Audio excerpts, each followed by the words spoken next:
Okay, good afternoon, everybody. My name is Can. I am here with Kathy and Cindy from Master Gardeners, and we have a great talk today. We're having a little bit of a technical difficulty, bear with us, but we're going to share our screen in just a moment.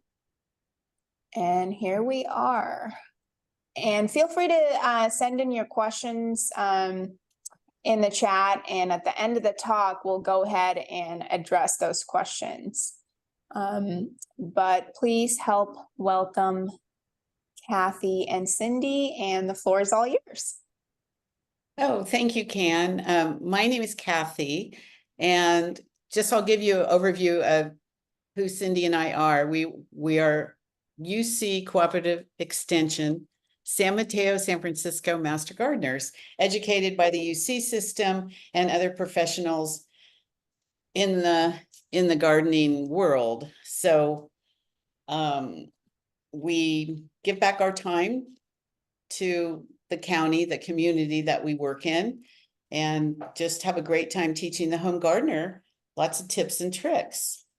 I've been a Master Gardener since 2006, and I love sharing and talking about herbs and edible flowers and how to grow them, use them, maintain them, all of the above, and have a lot in my house, which you'll see once we get started throughout all the slides. The slides, Cindy and I used common names, not the botanical name. So you'll see a common name under a photo that might say lavender or lovage or something. So that's the name of the particular plant that's in that photo. And I'll let Cindy introduce herself now. I'm Cindi Morris. I've been a Master Gardener since 2010. And I have run several herb gardens. Master Gardeners has an herb garden with the city of San Carlos at the San Carlos Library in one of the little gardens in the back. And I run the herb garden. It's a pretty good size herb garden. It's a lot of fun. If you in San Carlos and you happen to be back there, stop by.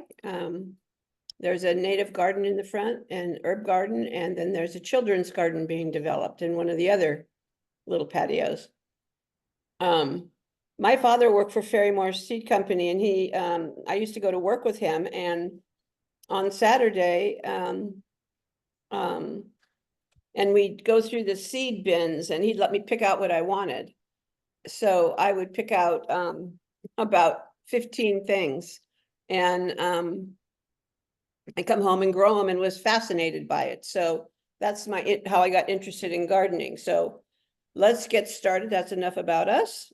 And I believe Kathy's going to do the introduction. So as you can see by looking at our outline, Cindy and I cover a lot of bases with herb plants and edible flowers. And I just saw this photo right here. It's borage, and the little tag isn't written underneath it, so I don't know what happened. But we do have a lot of topics. So if you feel a question in one section and you see we're going to go over container planting, you can shoot it to Can on the chat, and it works that way. Our goal is to share our tips and secrets and UC knowledge about these plants. So let's see what an herb really is. Since I can't ask you a question, let's go to the next slide. And this is usually where I have you acknowledge what you know about an herb. And I call these, the herb is like any plant in our garden. I call them families. It has 3 families. So a perennial. We start with a perennial. That's one of the most common ones because it's a Mediterranean. We call them Mediterranean herbs. They're grown on hillsides in Europe, and then they came over here to the United States and all other countries. And they're fairly easy to grow because they're kind of drought tolerant. They don't take too much fertilizer. They grow once you plant them. A lot of them can grow 3 to 5 years with no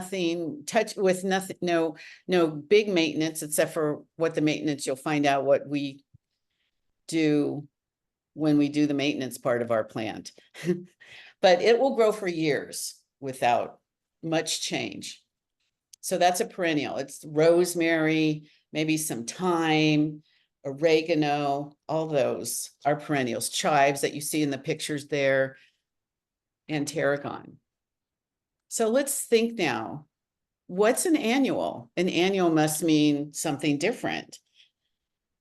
So an annual is grown from seed the first year. It's grown from seed. Its cycle is one season, not multiple seasons like the perennial. So you may be thinking, okay, what do I know that is an annual?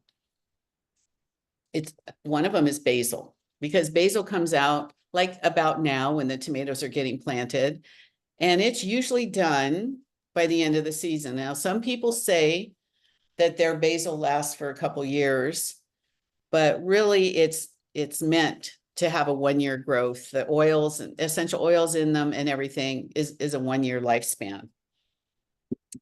Then there's this other category called biennial. So biennial is grown from seed the first year, and then its roots the next year. So a good example of this is a true parsley, like a flat parsley or something, a parsley that you have. Parsleys, if you get them, if you start it from seed or you get it as a little new plant at a nursery or at the Master Gardener sale, Spring Garden Market, it's grown from seed. So you plant it and you get a lot of parsley that year, you use it and it's fresh and vibrant and you love it. And the next year, if you overwinter it, the next year, it will want to flower. And you'll see that anywhere from the spring of the next year all the way through the end of the next season.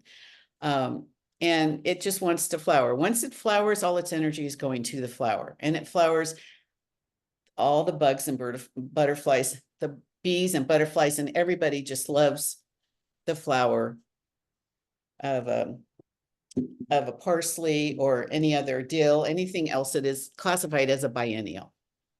You will also find some sheets at the end of this presentation.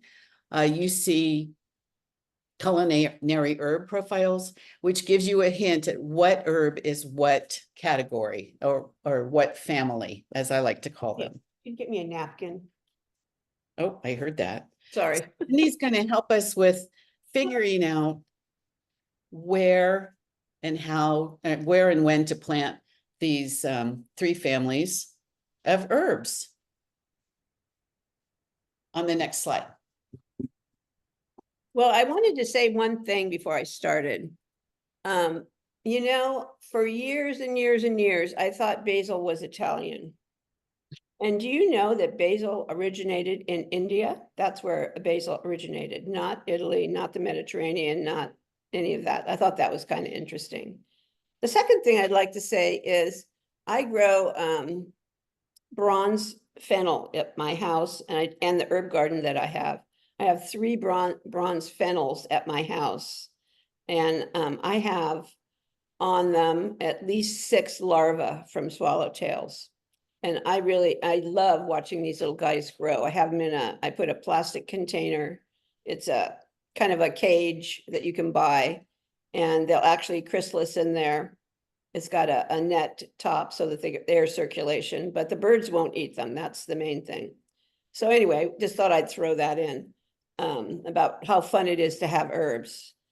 Growing herbs is a practical idea. You have fresh herbs on hand. You know, the herbs in the grocery store are old. I'm sure you know that, because you just look at them and you think, oh, these are pathetic. So, so your herbs that you grow are fresh. I do have a tip about grocery store herbs, because sometimes in the winter we have to buy them. You know, if we need basil or something and the basil's not there, we need to buy from the grocery store. But if you come home, clip the ends of the stems and soak it in a sink full of water for about an hour, they will really rejuvenate and look a lot better. So you could use herbs in cooking. You can use them in your beverages. You can craft with them. I like to make, and Kathy does too. We like to make little, I don't know if you can see that or not. Little potpourris out of our herbs that we dry. And also I wanted to show you this little gift that I made. It's a gift, it's a bunch of Mediterranean herbs that I dried, and I put them together in this little bottle to make an Italian seasoning mix. It's got and then I put a little label on it, the date, what's in it: rosemary, thyme, oregano, lemon zest, garlic flakes, and sea salt. And then on the other side, I wrote, for dipping sauce as a dry rub with popcorn and vinaigrette, pizza soup, stir fries. And then I put some ribbon on it. And, you know, my friends they really look forward to my gifts. So they never know what I'm going to get. This year, I'm going to make, I think I'm going to make dry tomato paste out of using tomato skins. You dry them and then mix them all, chop them all up. And then you add water to them and you get a tomato paste. So anyway, that'll be a fun gift to give too. Okay, so our soil needs, our herbs need 6 to 8 hours of sun a day. Some can go in a little shade: parsley, cilantro, mint. They don't really like a lot of hot sun. Actually, cilantro and parsley will bolt in hot sun. So really grow it in the spring and the fall, not the summer. So 6 to 8 hours of sun a day would be great. And the sun is important because the sun is what creates the volatile oils in the herb. Without the sun, there would be no carbohydrates coursing through the veins of these little plants, and we wouldn't have all those wonderful volatile oils. When you're planting a garden, you want to put the bigger, higher things in the back and the lower things in the front for easy access, and it'll look nice. Close to the kitchen is nice. You can just walk out into the backyard and pick your herbs for dinner without any fuss. I used to have mine around the corner, and when it was winter in the dark, I'd be out there.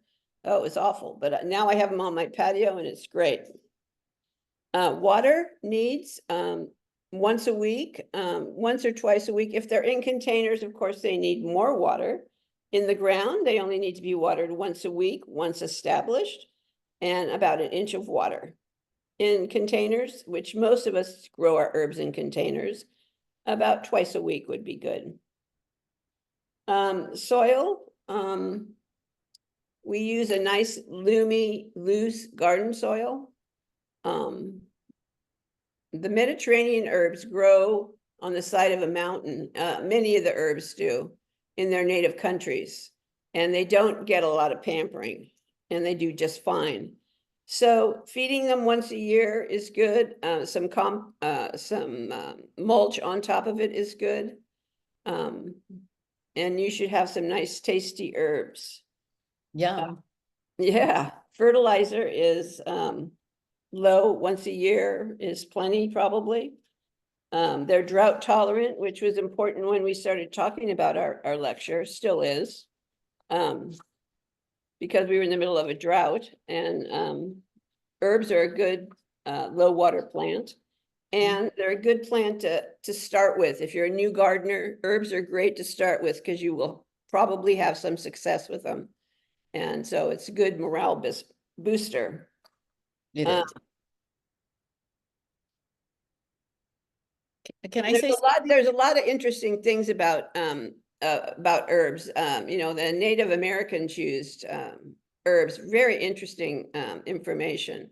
So they're really versatile, I mean, for medicines and that type of thing, which we don't talk about, but a lot of the medications we have today are made from herbs. And Kathy, you want to say something? Well, I just wanted to say too, as far as the soil goes, I put some compost in mine twice a year.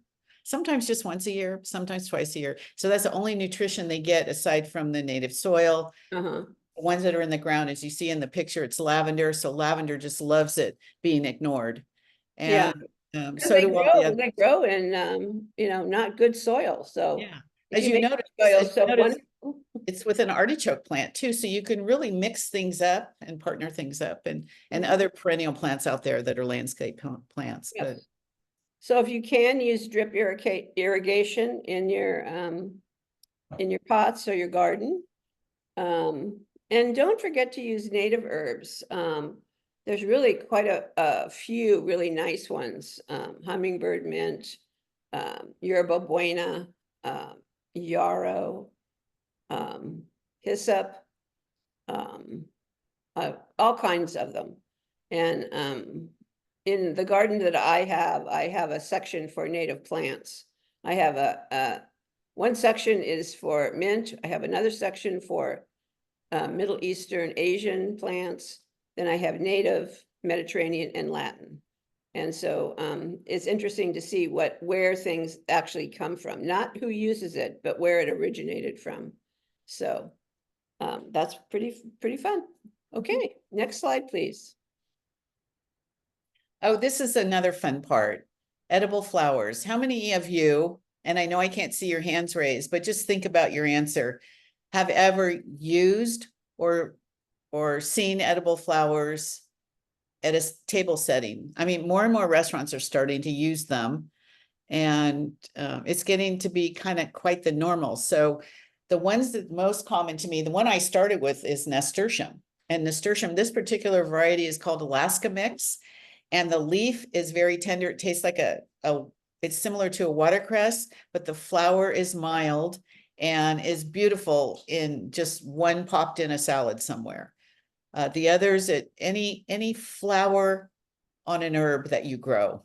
And let me back up a minute. Edible flowers are only good edible flowers if you grow them, or they're getting from a reputable farmer's market that you know there's no sprays on it.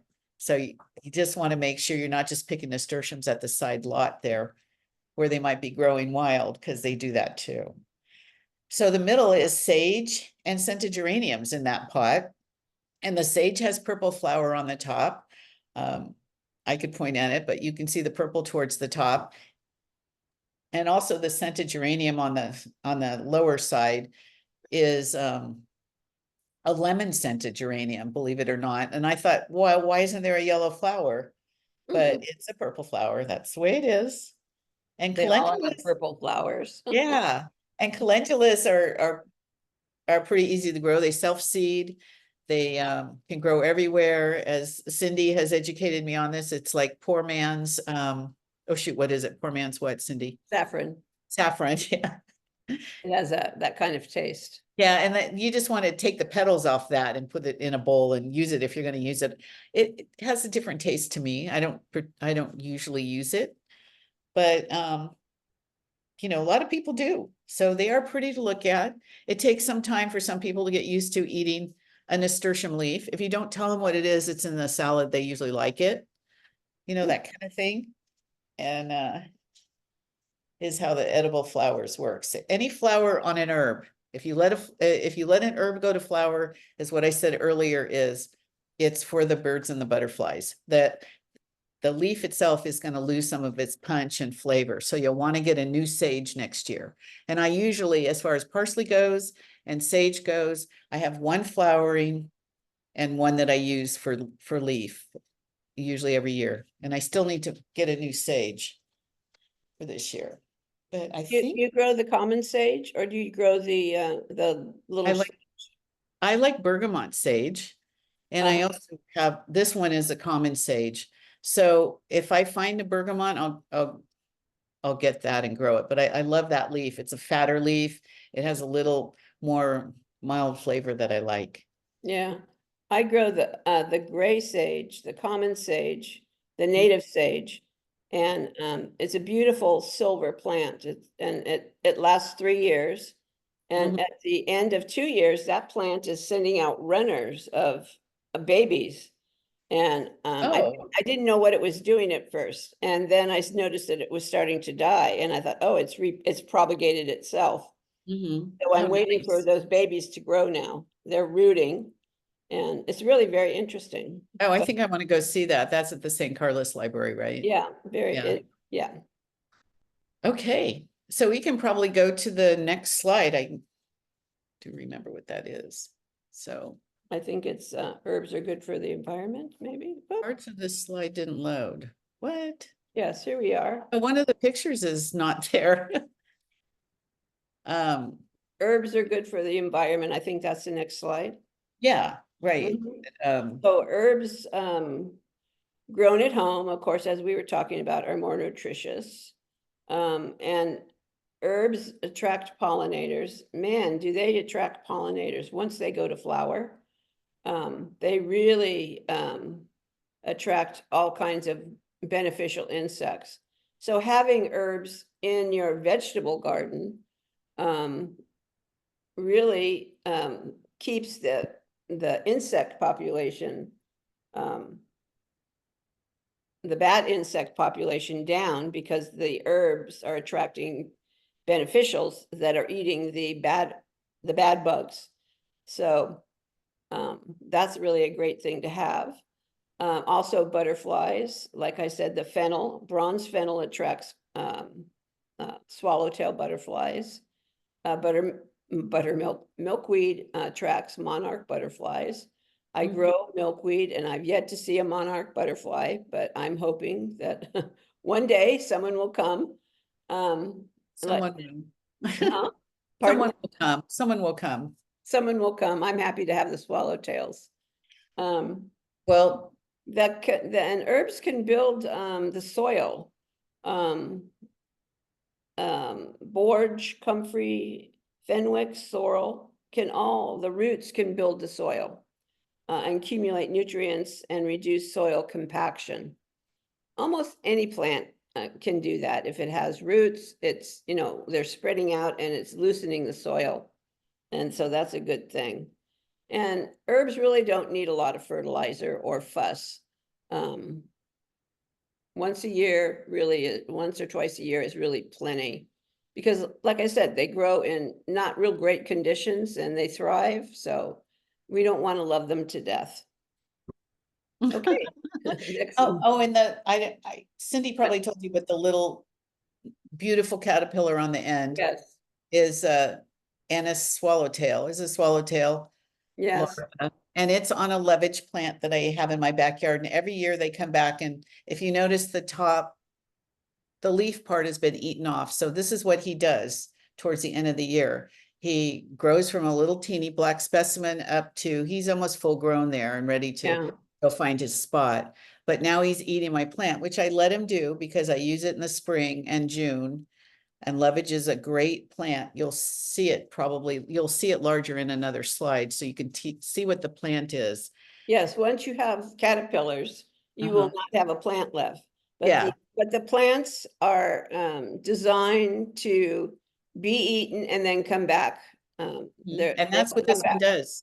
Yes. This one comes back every year, and then the butterflies find it, lay their eggs on it, and they go to town. So, and another thing is sometimes you use a plant in your vegetable garden or wherever as kind of a sacrificial thing.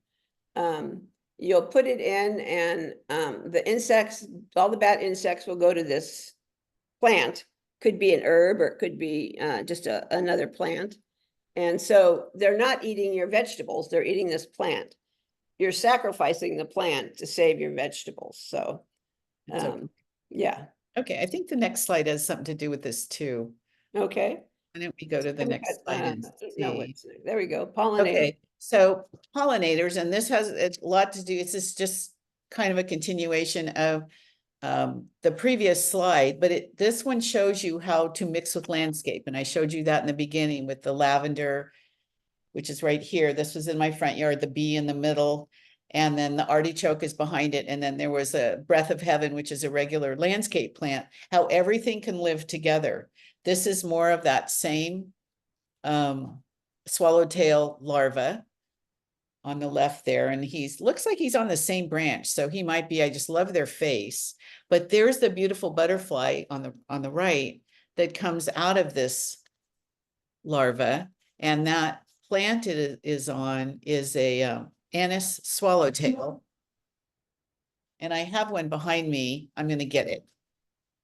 I don't think you meant to say anise swallowtail plant. Oh, I didn't. You meant to say anise hypsip. Yes. And so here's a plant just starting. And they come back every year. They have a nice square, sturdy stem. So it's in the mint family. So it's very hardy. It will plant itself in places you might not want it. And that's exactly what happened to this one. So I pulled it out. I do a lot of rearranging in the beginning of the season. So that's how it works. But I love the butterflies, and you know, they're all over today. They're loving this weather. So that's a good thing. Yeah, it's good to see them. So we have a lot of plants, right? We all love our plants, and I love the herbs and all of these things that you're seeing. So how do we get all these plants? I think the next slide will help to show that different ways to get little plants without going out and spending $10 or $6 each time on a little 4-inch plant. How do we do this? So we're going to help you with some ways to do that. So Cindi, why don't you start with some stem cuttings? Okay. Could I have the next slide, please? Okay, you can see here on this slide that where the nodes are. The nodes are the swollen bumps on the plants, or where the leaves grow out, or where the roots grow out. That's what we want to aim for, to put in the soil. And I'm going to cut a piece up and show you how to do that. We want a good sturdy piece of stem. We don't want anything too frail. Your odds are better if the stem is has a little meat to it. So what we're going to do is we're going to cut this. We're going to cut these leaves off. I'm going to cut all the big leaves off and leave a little small one. Cindi makes it naked. Yeah, make it naked. And then I'm going to cut right below the node, like so. And so that's what I have.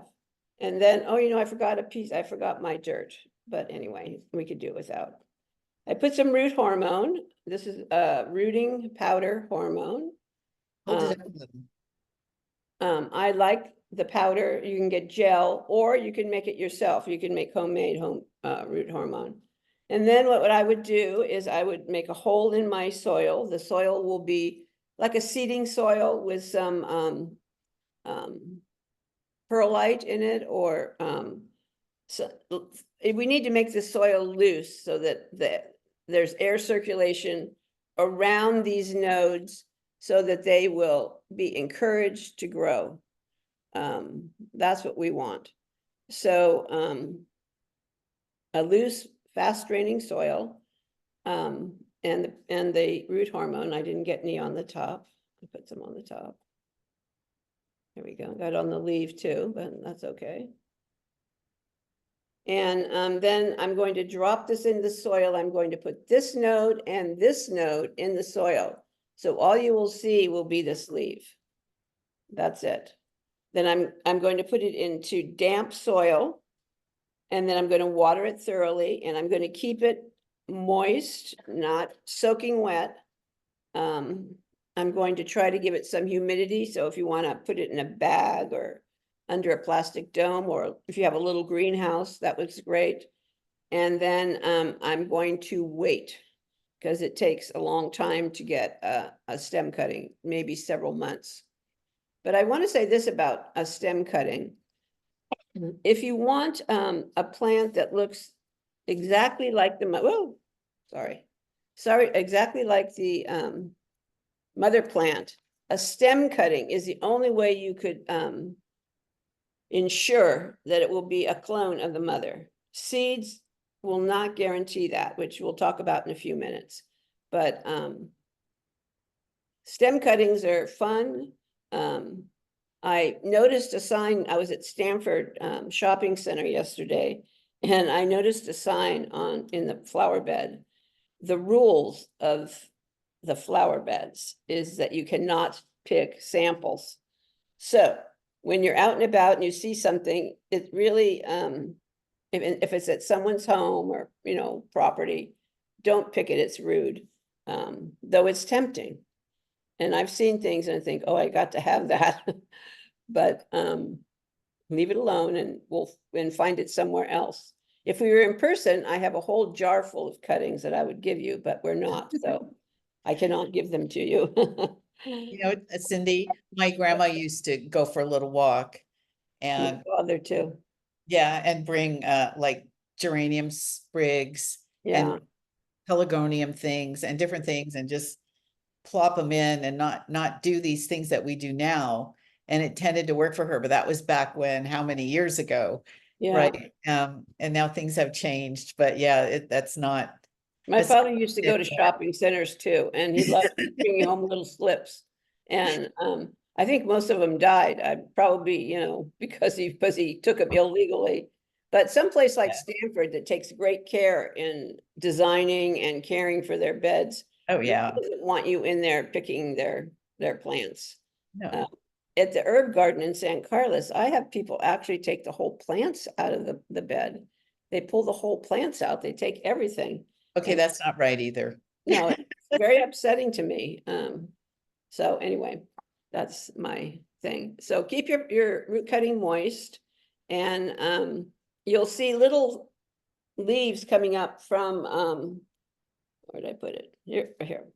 You'll see little leaves coming up from the bottom of the main leaf here. We don't have a lot of leaves on this because there's no roots to support a lot of leaves. We want to take in a little bit of energy, but not the big leaves will take in a lot of energy and we don't have roots to do anything with. So that's why we have no leaves or very little leaves. So once we start growing leaves on this plant, doesn't mean that there's roots. It takes longer to create the roots than start growing the leaves. So you can give a plant a little tug, and if it comes out, it's not ready.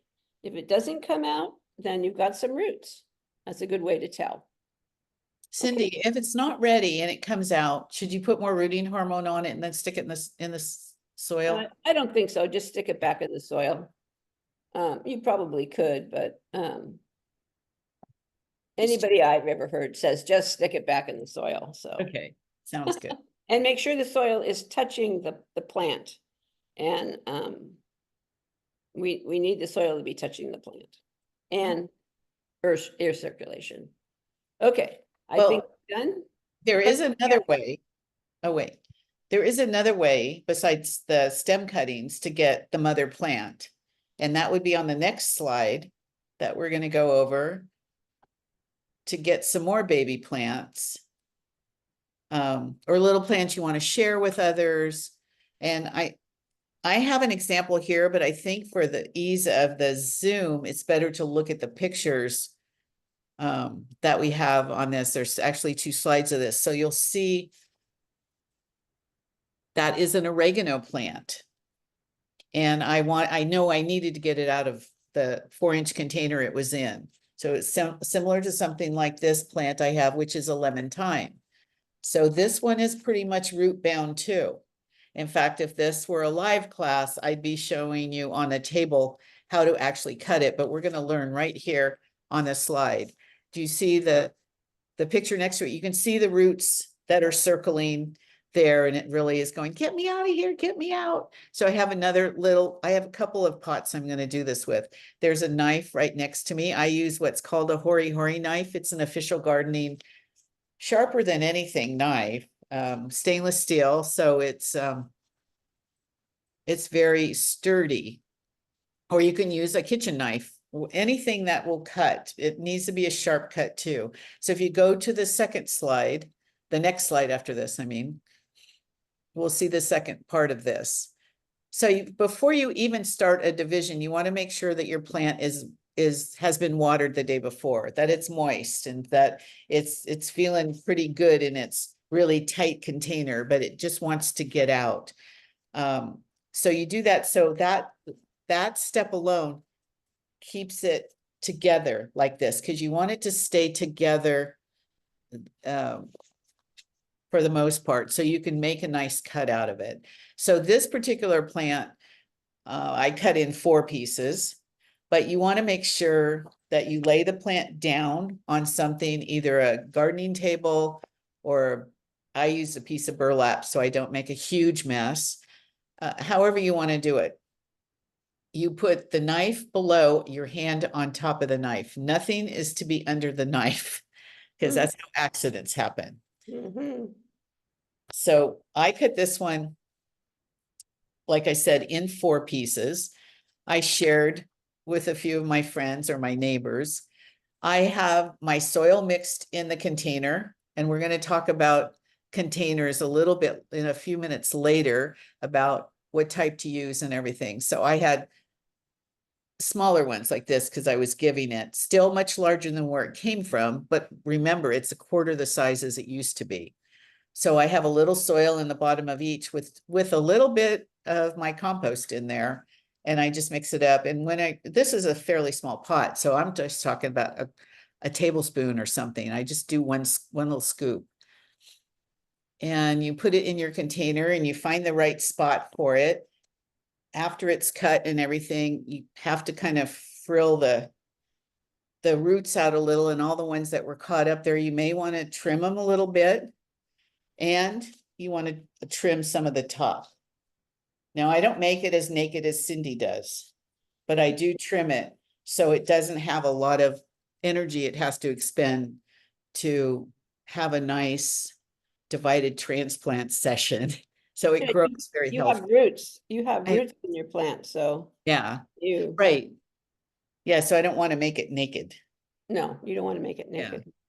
So you place it in your container, you check it, you add the soil around the top so you have a nice space for it, and you water it again, and it grows, and you give to your friends, or you make a lot of plants for your house. Is how that can work. Did I miss anything? I don't think so. I don't think so. So let's check. Now let's check how to grow from seed. Cindy's. I wanted to say one more thing about stem cutting that I forgot to say. And that is that once you have your stem cut ready to go and all that, you want to put it in a semi-light place. You don't want to put it in hot sun. You want to keep it in a little bit of shade because you don't really want a lot of energy pulsing through those leaves and the leaf and the veins and stuff. So, okay, I just wanted to say that. I forgot to say that. So sowing seeds, not all herbs are easy to start from seeds. Some are easier from taking cuttings, like mint is easy to propagate from just taking a piece of mint and put it in a container and you've got a plant. So when we sow seeds, they usually come in a package like this. And the seed inside has been fertilized, or at least we hope it has. So the seed itself has an ovary inside of it. There's an ovary inside the seed, and that ovary survives because it takes its nutrition from the outer coating of the seed. Sometimes we have to scuff the outside of the seed, usually bigger seeds like sweet pea and corn and that kind of stuff. You scrape it a little just to get it kind of going. The smaller seeds are way too small to do that. You can start seeds on a piece of paper towel, moist paper towel, and put the seeds in and then cover them with another moist paper towel.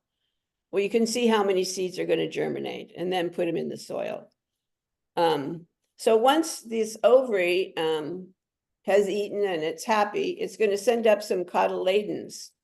2 cotyledons, which you see in the picture here. The 2 bottom leaves, I don't have a pointer, but this picture, the picture second from the end, has the 2 little leaves sticking out on the stem. Those are cotyledons. The cotyledons are sent out to feed the ovary and will continue to feed the ovary until true leaves develop. By the time the true leaves develop on a seed, you're probably going to start getting some roots. So the plant can feed itself now. The seed doesn't, the ovary and the seed doesn't have to anymore. Really very interesting. You know, I was thinking about it the other day and I thought, you know, gardening really is science.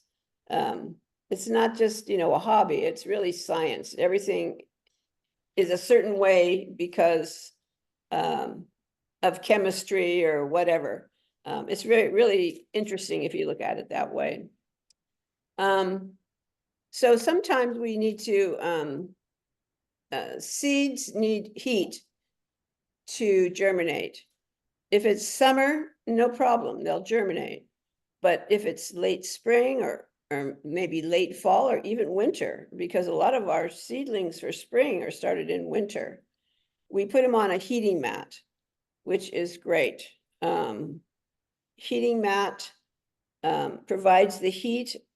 It needs to be 60 degrees, I think, to germinate a seed. And I have a little greenhouse and I have them all set up. Once the seedling has true leaves, you turn the heat mats off. You don't need heat mats anymore. Just the sun or whatever will take over from there. We want to keep our seedlings. I like to water my seedlings from the bottom, so I put them in a tray and then put the containers in the tray, water from the bottom and let it soak up the water. What hasn't soaked up in 10 or 15 minutes, I throw away. Because we want them moist again, but not soggy. We don't want to rot the seed.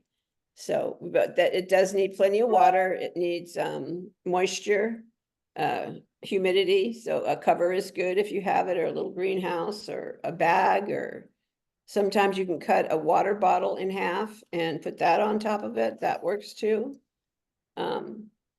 So you have your seed packet, and I strongly recommend that you read the back of the seed packet. It has all kinds of information on it. When to sow the seeds. Do you sow the seeds directly in the soil or in a container? How many days will it be before you get a flower, or, you know, all kinds of information. How deep do you plant the seeds? Some seeds like to be laid on the top of the soil because they need light to germinate, and some need dark under the soil. So really need to read the back of the seed packet. And if you follow all these little rules, oh yes, and make sure and label your seedling, the name of the seedling and the date you planted it, so that you can know, can keep track of when you know, it should come to fruition. So, okay, I think that's it. It is. It is it. Plus, it's hard to remember sometimes what you've planted multiple things.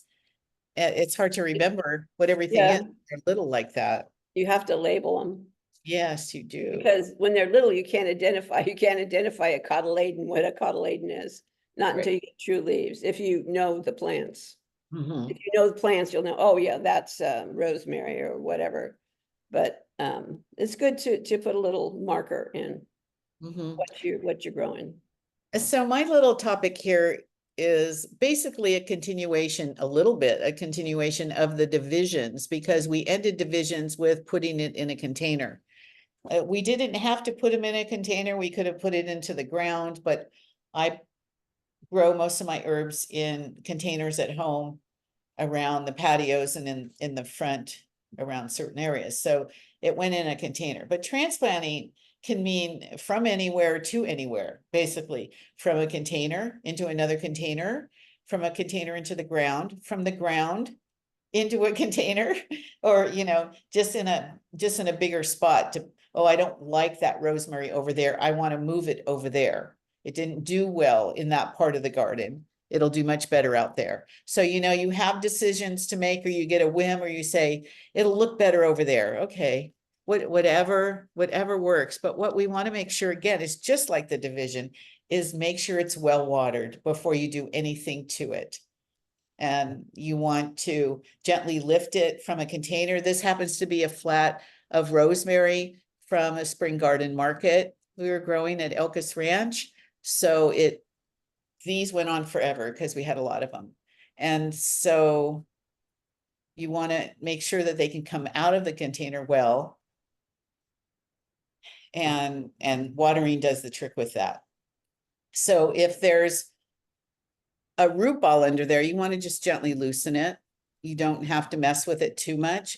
It's not like some plants that don't like their roots being messed with. The Mediterranean herbs can be handled somewhat. Have your soil prepared in the other container or in the ground.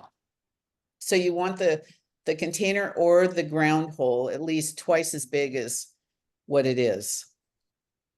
So have it already prepared, because once it's out, you don't really want it sitting out waiting for you to go to the store and buy some new potting soil or whatever you have to do, find your compost, that kind of thing.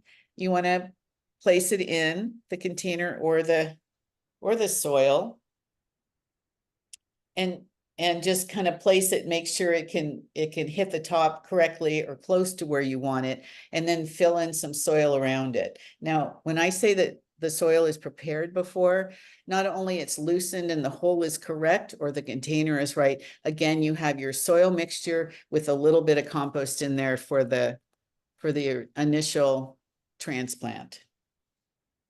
And just gently tease it, water it a little bit, see if it's still in the same. A lot of times it will sink. You might want to bump it up a little bit, put a little more soil in it, and just, you know, handle it kind of nice. And it likes the attention, I think, once in a while.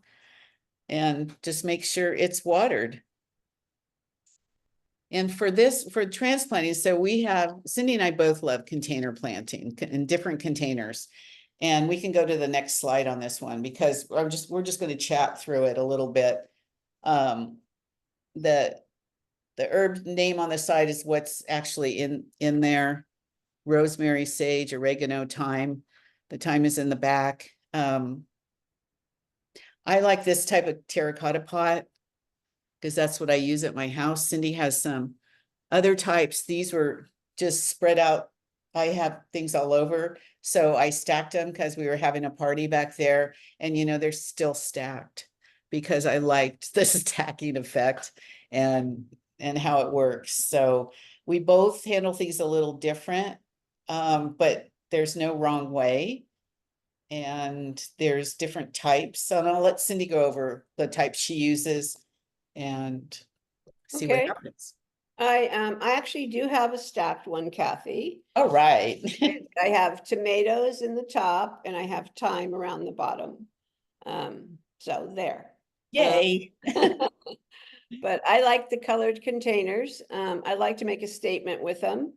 I have an herb garden in my backyard, and I'm going to take a picture of it and put it in the presentation because it's so pretty.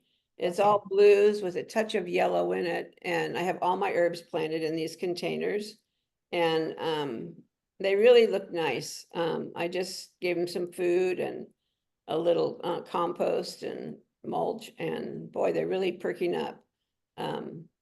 So anyway, it's great fun. I love going out there and seeing them and smelling them, and that's where I found my larva for the swallowtail.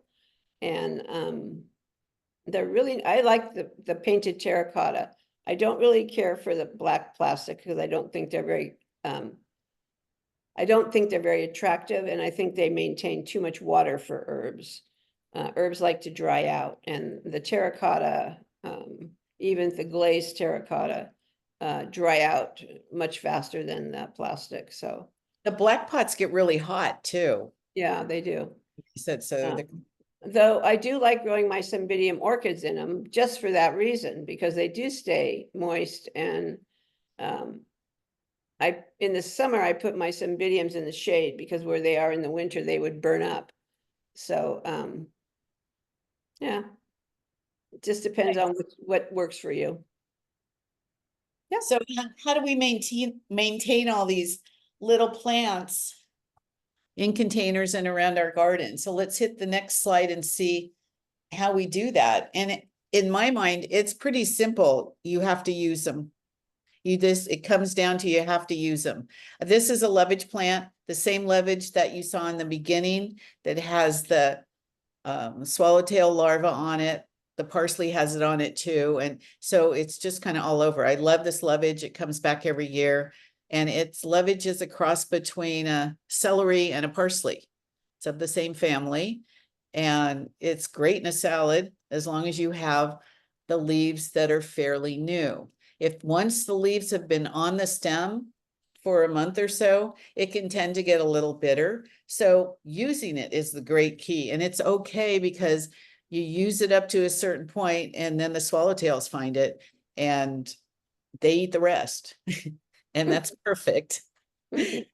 So for other care for maintaining, there are things that you would want to do, which is divide your plants that need dividing in the spring. And I forgot to say that when I was in the division part of it, but you want to do your dividing in the spring because the hormones are just coming out. Everything's getting all ready to volumize and get good oils in it and the You know, flavor. all that meristemic fluid is flowing in those veins. Yes.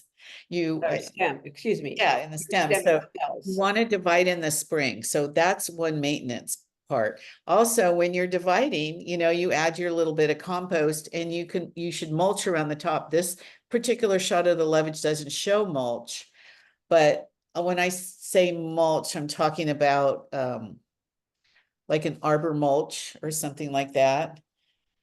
A tree arbor mulch, something that you put on the soil just to protect the soil, to let the little organisms keep growing underneath, and it will break down itself too. And it kind of acts like its own compost by going into the soil and just makes everything healthier and healthier.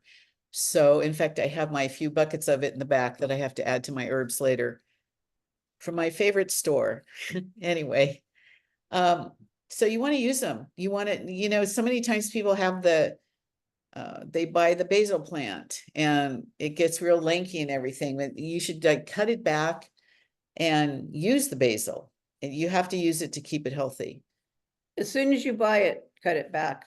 Mhm. Like Trader Joe's or other grocery stores, they sell real big basils.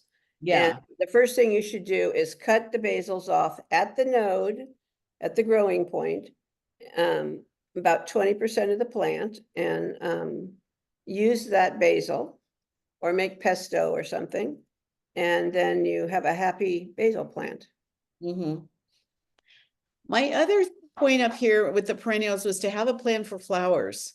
And I said this earlier too, about if your sage starts to flower, let it flower. We're going to see a slide later in this that shows a parsley that I would not accept the fact that it wanted to flower. I have a little slide of what not to do's. And that's one of them. And I just kept cutting it back. But you know, if I would have paid attention, the parsley itself probably wasn't tasting that good because it really just wanted to put its energy on this big fat stem that you'll see in a few minutes. The other thing about maintaining is once, I know we're just starting with our summer, and so we all just want to get into summer because we love it so much. But you know, it's going to end, right? And November will come and your little herbs will be out there and they're looking weaker and weaker. But these perennial herbs, if you just cut them back, if it's a woody, you don't want to cut into the wood so much, but just cut it back as far as you can. I put the mulch over it and let it overwinter. And I live in San Bruno area where it's sunny, but my temperature might be 10 degrees cooler than Cindy's San Carlos weather, but it's still everything overwinters fine. So I really strongly suggest you use it. So you're not buying all new herbs every year. And then there's the annuals. The annuals are just plant some in the spring. You either had your basil seeds going already and they're ready to go in the soil to be next to your tomato plants and all your veggies you're planting, or you buy some little starts. So that's how that works. I was going to say any questions, but I know there really aren't in person now, but we'll see if there are later. So Yeah. let's check out more seed talk, right, Cindy? Yes. If you choose to let your flower go to seed, like Kathy said, during the growing months, You want to keep the flowers and the seeds cut back. But then in the fall, when the plant's going to go dormant, you might let it go to seed, let it go to flower, and it will create seeds. So another way to propagate is to collect the seeds and try planting in the spring. Or if you have a greenhouse, you can plant in the winter and you'll be ready to put it in the ground in the spring. The way you do it is you would let your stem totally dry out and turn brown with the seeds on it. And it will do that. Once it seeds, it will die. And once it's brown, you cut the stem off and you put the stem into a brown paper bag and just forget about it. And a couple of months later, you'll go over and you'll shake the bag and you'll hear seeds rolling around in there. Those are the seeds that you'll plant in, whenever you're going to plant them, in your greenhouse or in the ground in the spring. It's really pretty simple. By letting the plants flower, you make the butterflies really happy. And that's a nice thing. Now there's some herbs that we grow for seed. They're anise, caraway, cilantro, flax, and dill. All those plants, we eat the seeds. And so that's the main purpose that we grow those plants, are for the seeds. And most of those are annuals. And you want to put them in, once the seeds have dried, you want to mark a container when you pick them, the date and what it is, and you want to put it in an airtight container. One thing that we really want to do is whenever we're drying anything with herbs or seeds or whatever, we want to dry it and get it in an airtight container so that it doesn't lose its flavor and its smell and all the good stuff about it. So as soon as you hear those seeds, get them into an airtight container. And I think that's pretty much it about harvesting seeds. Yeah, and the pictures that are here, this is parsley, one of the parsleys in my backyard, they're not yet brown. They haven't turned yet. So they really need to turn a color before they're ready to pick and save the seed like Cindy's talking about. They need to turn brown. Yeah, and put them in the bag. The seeds will be fully ripe then. Yeah, and it's pretty cool to watch. And I take them and I feel them. I was like, no, you're not ready yet. They're hard enough yet, but it's kind of I have a lot of plants, annuals, that I collect the seeds every year. Not just herbs, but flowers, and I like flowers in my garden. I like edible flowers in my garden, but I like to have flowers with my herbs because that's pretty. And a garden should be pretty and peaceful and relaxing, and flowers certainly accomplish that. And the herbs have their aroma, so it's a win-win. Yeah. So let's see now how we can harvest these wonderful morsels of plants to eat and to use, not necessarily just to eat, but to use them. And so here for your photos this is a chive plant at Cindy's house with a little strawberry in front. And it's the first time I ever ate a chive flower. I love chive flowers now. I love them sprinkled across the top of a salad or whatever. It just gives that slight oniony flavor that if you don't want to bite into a chunk of onion, that's what it gives. It's really good. And the middle plant is a tarragon, which is now one of my new favorites, and has a slight licorice flavor if you haven't tried it. And my go-to summer drink is a lemon verbena tea that I make. And this is a lemon verbena plant that's in the San Carlos herb garden that decided to grow and grow and grow. It's huge. And it looks beautiful. So when would I'd want a stem of that. So I would go down there in the morning. I would go there after the dew dries a little bit and cut myself a stem, cut something off and come home, and I make it fresh. I don't dry the verbena leaves, and I just put it in some water and sit it in the sun for half a day. And it makes a great drink for during the day. No caffeine, but really good flavor. So Mhm. peak flavor just before flowering too. So lemon verbena will get like a wispy white flower on the top. So you really don't want that to happen. You'd want to use that stem before all that starts. Mm. And just to harvest for use, I'm not really, this is for use fresh. Tarragon, I don't have good dried tarragon. I mean, I do dry it, but I like that better fresh also. The chives can go either way. Chives are hard for me to dry though, so I mostly have them fresh. And that's how that works. Mhm. So let's see, this might be my the next slide that where the don'ts happen. There's the parsley on the end. See the stem, how thick it is? That's a thick stem for parsley. Parsley usually doesn't have that type of a mini tree stem on it, but I kept cutting it back, insisting that it wouldn't flower. And it kept saying, oh yeah, I'm gonna flower. And I lost the battle, but actually I gained knowledge from it and it was a good thing. And I had a big stump I had to get rid of that was parsley. That, and the next one is a lemon thyme that I didn't pay attention to and it got woody.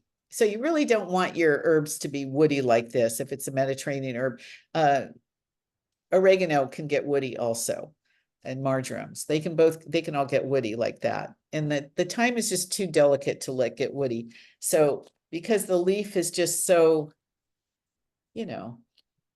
delicate, I hate to see the stem like that. So that was when I was much younger and just learning what to do and what worked and what didn't work. I was also working full time, so some of the things didn't happen right.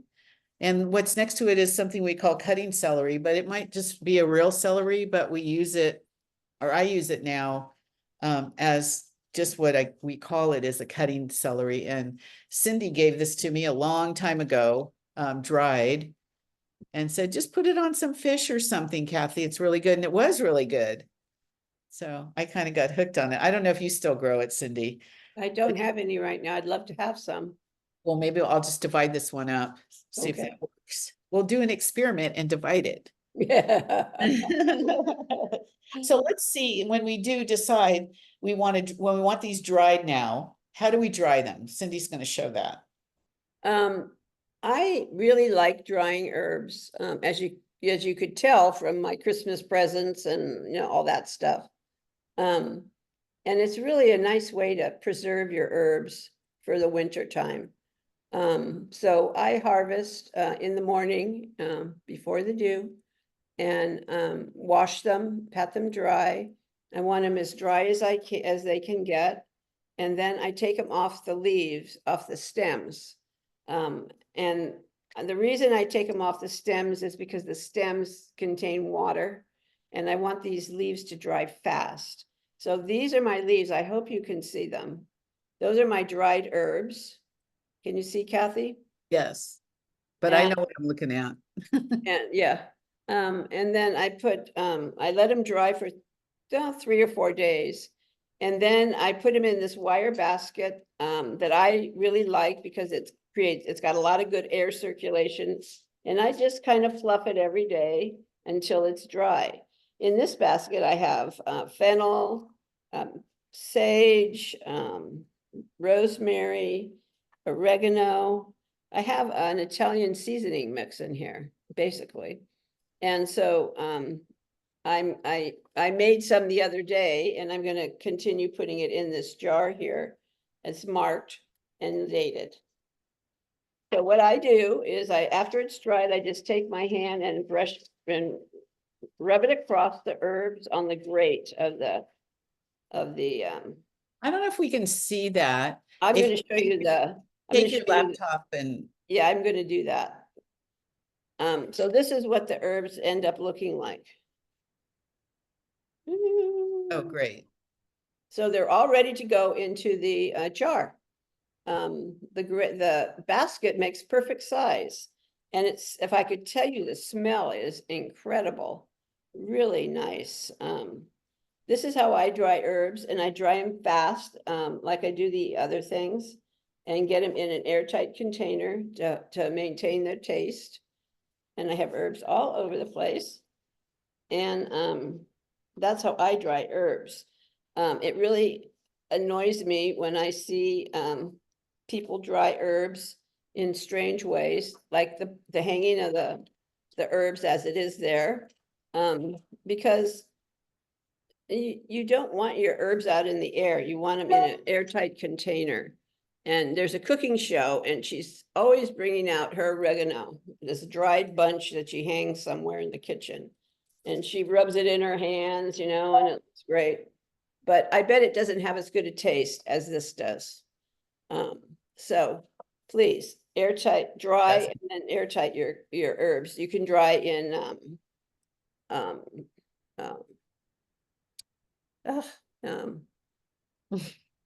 dehydrators. You could dry in your oven. I've tried drying in the oven, and something about the heat, it takes the taste away. So now what I do is I turn the oven on, then I turn it on low. I turn the oven off, let it cool a little, and then put the herbs in, and I still maintain some of the taste if I need to dry really fast. And I keep mine in the garage when I dry it. It's a cool place. I put a paper towel on the top and a paper towel under the basket. And it couldn't be any easier, really. And it's very impressive to take a bottle of Italian seasoning as a hostess gift when if you're going out for dinner or a birthday. It's just really good. I really like doing it. It And is. yeah. Well, Very I dry good. mine, I don't hang them like this. This is an old picture and I should probably take it off because what it did was it generated a lot of conversation through the years.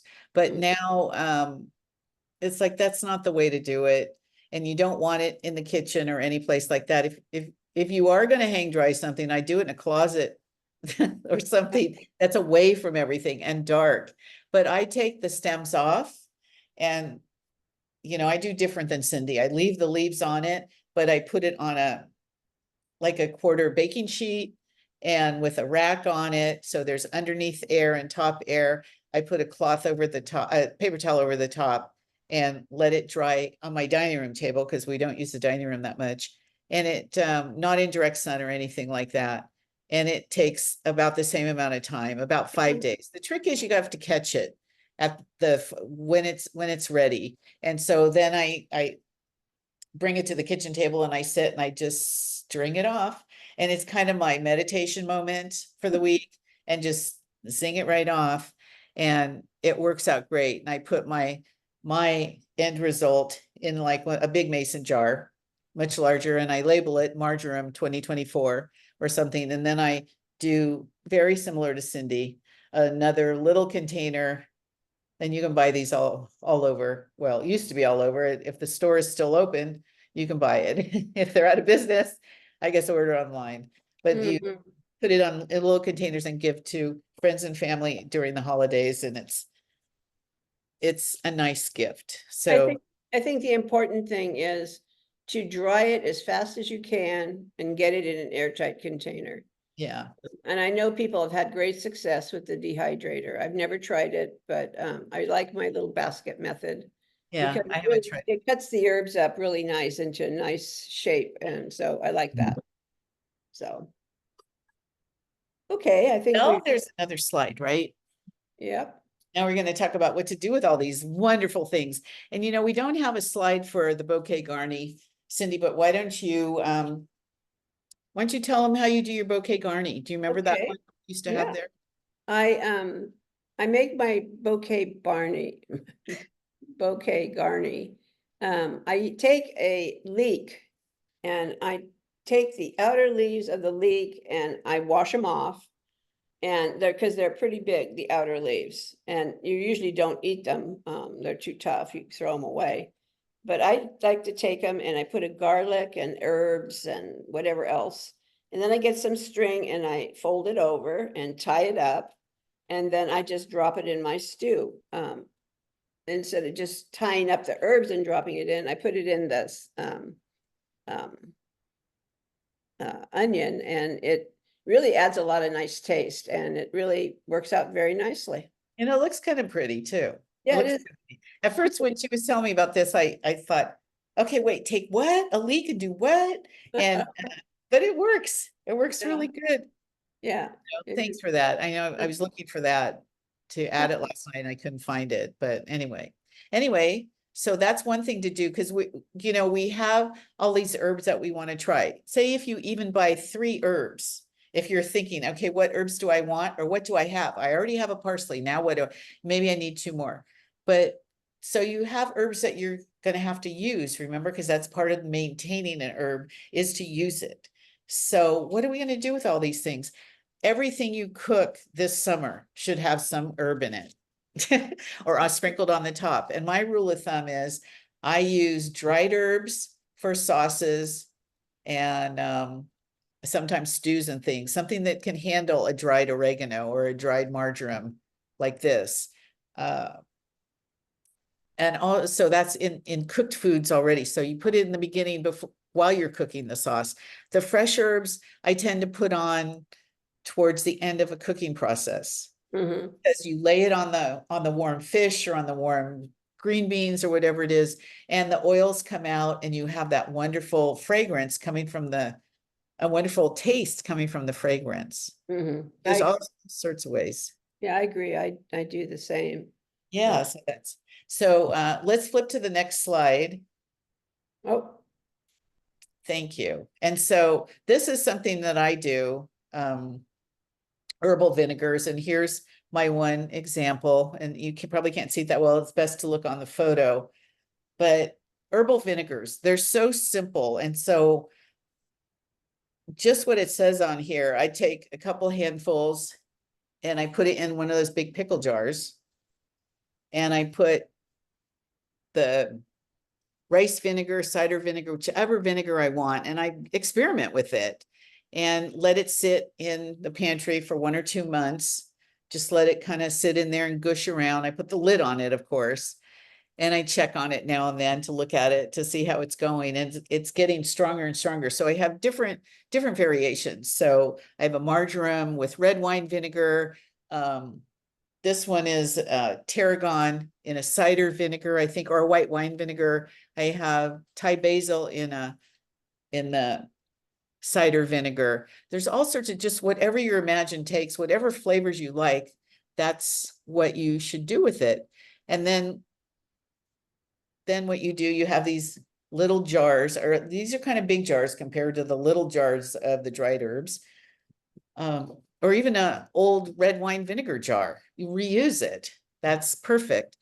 So you pour your vinegar in there, you want to take the spent herbs out of the vinegar once it's processed for a month or 2, whatever you feel is the strongest. And then when you're going to give it to someone, you put a fresh sprig of tarragon or oregano, whatever the herb is that's in there, and that's more for decoration. do you ask them to take it out after a time? If they're not going to use it, I would say, hey, take that out after, it doesn't need to be there. And I wouldn't, it's not like an oil or anything, so it's not going to give us diseases, botulism, that kind of thing. So the vinegar works really well. Anyway. Okay. Now I think we're going to learn about salts. Yeah. Or flavoring salt. One thing I make is a salted is herbs and salt. If there's the next slide, please. Yeah. Oh, That's the end. Oh, we'll talk about the salts. And I'll say herbs have a lot of nutrients and vitamins in them. And you should eat them, like Kathy said, really good for you. So instead of eating so much salt, we kind of diluted the salt with some herbs. And then in this case, it's, I believe, rosemary, thyme. So what I do is I take half a cup of salt, and I use sea salt. I don't use iodized salt. I use sea salt, and I put it on a baking dish, and then the other half of the baking dish I put my herb, a half a cup of whatever herb I'm going to use, and then I let everything, you want everything really dry when you put it in the jar because you don't want lumps. So make sure everything is dry, that the herbs are really dried. And then we could use the wire basket and grate it or however you do it. You can also use a coffee blender, coffee grinder. But if you're not careful, you'll get dust. You won't get, pieces of herbs, you'll get dust, herb dust, because that's really grinds. And then I mix them together. I put the half a cup of salt and the half a cup of herbs, and I mix it together, and then I have a nice seasoning salt. So it works out really well, and it reduces the amount of salt. All right, that sounds good. Yeah. So basically what we wanted to get across was to make sure to use these herbs and edible flowers in things that you make. Vinaigrette dressing on this salad. Here's the salad with the flowers on it. Probably this is one of the first ones I tried, and my neighbors weren't too keen on it. At least the husbands weren't. So, but they ate it and they all liked it and thought, wow, I didn't realize that you could do all this with all these flowers. Now, once in a while we see that viola on a goat cheese, right? And other different little things, but this one, they were eating real flowers. So serve it, enjoy it, be proud of it. Add your herbs to any meal. And also think about what herb you want to grow that's new for you this year. Because I just want you to make a plan in your head. That'll help. That'll help to do it. And if you have any questions, you can get in touch with our hotline, which is, before we leave this page, I wanted to say something about it. I wonder, Peggy, if you can open one of the ones at the environmental hort notes or the garden notes, whichever one, one of them.